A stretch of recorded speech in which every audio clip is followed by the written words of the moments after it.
అన్నతో ఇట్లేదని చెప్పి అన్న అట్లేదని చెప్పి అన్న అంటే మాకు ఎట్లా ఫ్యాన్స్కి ఎట్లయితే చూడబోదు అవుతుంది అట్లా ఏవో చెప్పబోదు అవుతుంది కదా డైరెక్ట్ కళ్ళ ముందు ఉన్నప్పుడు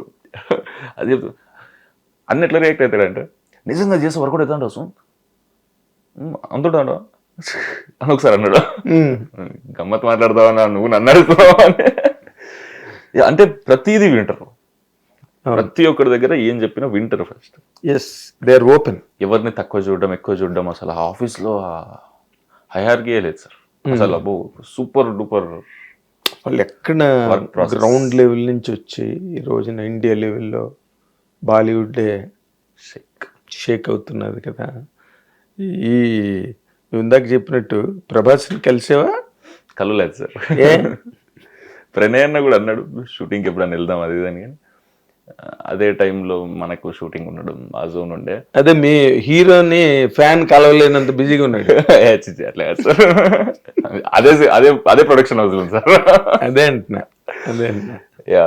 రోమాంచకం షూట్లోనే ఉండే కరెక్ట్ సో యా మొన్న ప్రెస్ మీట్లు అన్న అంటుండే ప్రణయ్ అన్న తప్పకుండా సుమంత్ని తీసుకెళ్ళి కలిపేయాలి ప్రభాస్ అన్నకి అని అవును అంటే మరి అది తనకు కూడా చాలా మంచి మూమెంట్ అది even for Prabhas also and he's doing a film for a banner తన ఫ్యాన్ కూడా హీరోగా అదే బ్యానర్లో ప్యారలల్గా సైమిల్టేనియస్గా సినిమా జరగడం అన్నది for any big hero Prabhas లాగా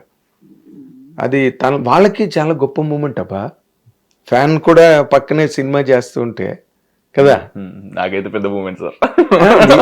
నీకు పెద్ద మూమెంట్ వాళ్ళకి మంచి మూమెంట్ ఎస్ సార్ కదా అవును సార్ ఫ్యాన్స్ వచ్చి వాళ్ళు హీరోలు అయిపోయి